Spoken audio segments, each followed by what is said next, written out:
Hi, ಎಲ್ರಿಗೂ ನಮಸ್ತೆ. ಇದು ನನ್ನ ಫಸ್ಟ್ನೇ ವಿಡಿಯೋ. ನಾನು ಮಾಡ್ತಾ ಇರೋದು ಇವತ್ತು ಮಂಡ್ಯ ಸ್ಟೈಲ್ನ ವಾಂಗಿಬಾತು ಸಿಂಪಲ್ಲಾಗಿ ಮಾಡೋ ವಿಧಾನ ನಾನು ನಿಮ್ಗೆ ಹೇಳ್ಕೊಡ್ತೀನಿ. ಇವಾಗ ತಾನೇ ಇದ್ದೀನಿ, ಯಾಕಂದರೆ ನಮ್ಮನೇಲಿ ಬದನೇಕಾಯಿ ಇತ್ತು, ಅದು ಬೇಗ ಆಗುತ್ತೆ ಅಂದ್ಬಿಟ್ಟು ನಾನು ಬದನೇಕಾಯಿ ಗೊಜ್ಜನ್ನು ಮಾಡ್ತಾಯಿದ್ದೀನಿ. ಬೆಳಗ್ಗೆ ಎದ್ದ ತಕ್ಷಣ ನಾನು ಸ್ವಲ್ಪ ಬಿಸಿನೀರು ವಾಟರ್ ನೀರು ಕೊಟ್ಬಿಟ್ಟು ಆಮೇಲೆ ನನ್ನ ಕೆಲಸನ ಶುರು ಹಚ್ಕೋತೀನಿ. ನಾನು ಆಲ್ರೆಡಿ ಎಲ್ಲ ಕಟ್ ಮಾಡಿ ಇಟ್ಕೊಂಡಿದ್ದೀನಿ. ಹಾಗೆಯೇ ವಾಂಗಿಬಾತ್ ಮಾಡೋಕ್ಕೆ ಇದು ಮಂಡ್ಯ ಸ್ಟೈಲ್ ವಾಂಗಿಬಾತು.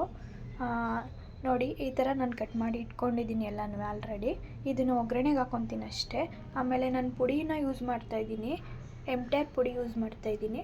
ಇದು ಮಂಡ್ಯ ಸ್ಟೈಲ್ ವಾಂಗಿಬಾತು ಸಿಂಪಲ್ಲಾಗಿ. ಈಗ ಫಸ್ಟಿಗೆ ನಾನು ಎಣ್ಣೆ ಹಾಕ್ಕೊತಾ ಇದ್ದೀನಿ. ನಿಮಗೆ ಎಷ್ಟು ಬೇಕೋ ಅಷ್ಟು ಎಣ್ಣೆ. ಇವಾಗ ಎಣ್ಣೆ ಸ್ವಲ್ಪ ಕಾದಿದೆ, ಅದಕ್ಕೆ ನಾನು ಸ್ವಲ್ಪ ಸಾಸಿವೆನ ಹಾಕ್ಕೊಂಡೆ. ಅದು ಪಟ ಪಟ ಅಂತ ಸಿಡ್ತಾ ಇದೆ.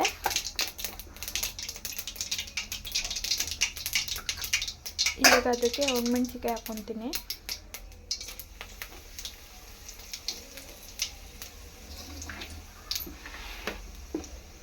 ನಾನು ಕರ್ಬೇವಿನ ಸೊಪ್ಪು ಲಾಸ್ಟಲ್ಲಿ ಹಾಕ್ಕೊತೀನಿ, ಯಾಕಂದರೆ ಅದು ಸ್ವಲ್ಪ ಸಿಡಿಯುತ್ತೆ.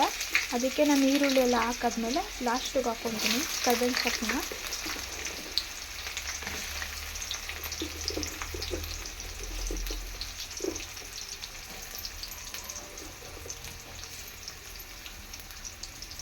ಇವಾಗ ಈರುಳ್ಳಿ ಜೊತೆನೇ ಹಾಕ್ತೀನಿ ನಾನು, ಯಾಕಂದರೆ ಅದು ಪಟಪಟ ಅಂತ ಸಿಡಿಯುತ್ತಲ್ಲ, ಅದಕ್ಕೇ.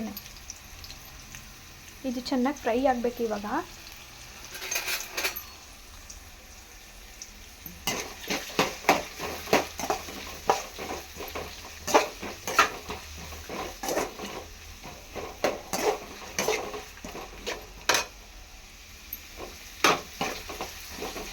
ಇವಾಗ ನೋಡಿ, ಈರುಳ್ಳಿ ಫುಲ್ಲು ಚೆನ್ನಾಗಿ ಫ್ರೈ ಆಗಿದೆ. ಇವಾಗ ನಾನು ಟೊಮೊಟೊ ಹಾಕ್ಕೊತೀನಿ ಇದಕ್ಕೆ.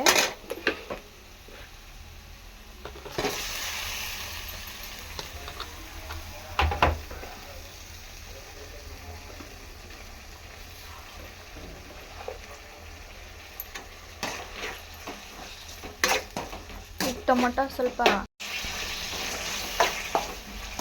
ಬೇಯ್ತಾ ಇದೆ. ಸ್ವಲ್ಪ ಬೇಗ ಬೇಯಬೇಕು ಅಂತ ಸ್ವಲ್ಪ ರುಚಿಯನ್ನು ಹಾಕ್ಕೊತೀನಿ. ಸ್ವಲ್ಪ ಲೈಟಾಗಿ ಹಾಕ್ಕೊತೀನಿ.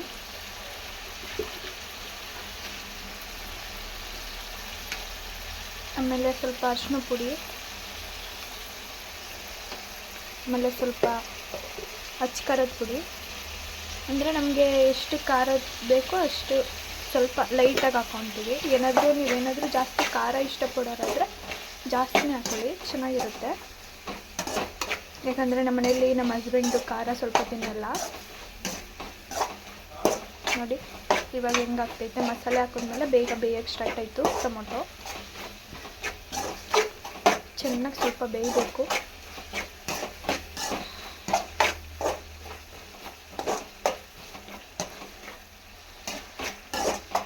ಇದ್ರ ಜೊತೆಗೇ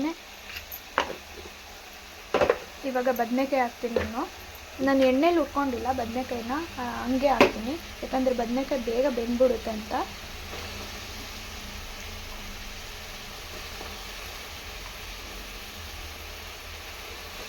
ಇದೇನಪ್ಪ ಇವ್ರು ಟೊಮೊಟೊ ಗೊಜ್ಜು ಮಾಡ್ತಾಯಿದ್ದಾರೆ ಅನ್ಕೋಬೇಡಿ.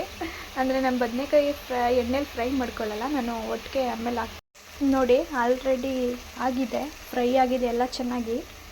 ಇವಾಗ ನಾನು MTR ಪೌಡ್ರನ್ನು ಮಿಕ್ಸ್ ಮಾಡ್ತೀನಿ ವಾಂಗಿಬಾತ್ಗೆ. ಸ್ವಲ್ಪ ಉರಿನ ಕಮ್ಮಿ ಮಾಡ್ಕೊಬಿಡೋಣ.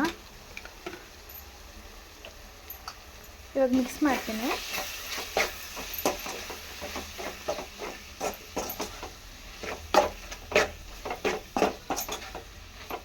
ಇಷ್ಟೇ, ವಾಂಗಿಬಾತು ರೆಡಿ.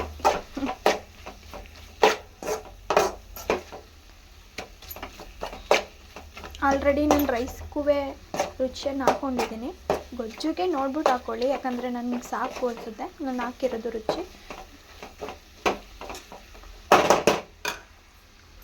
ಲಾಸ್ಟಿಗೆ ನಾನು ಒಂದು ನಿಂಬೆಹಣ್ಣು ಹಾಕ್ಕೊತೀನಿ, ಅರ್ಧ ಹೋಳು, ಯಾಕಂದರೆ ಚೆನ್ನಾಗಿರುತ್ತೆ.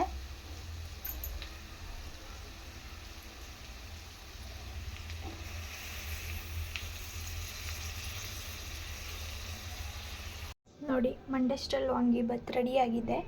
ಇವಾಗ ಅದನ್ನು ನೋಡಿಬಿಟ್ಟು ರುಚಿ ನೋಡಬೇಕಷ್ಟೆ. ಇಷ್ಟೇ.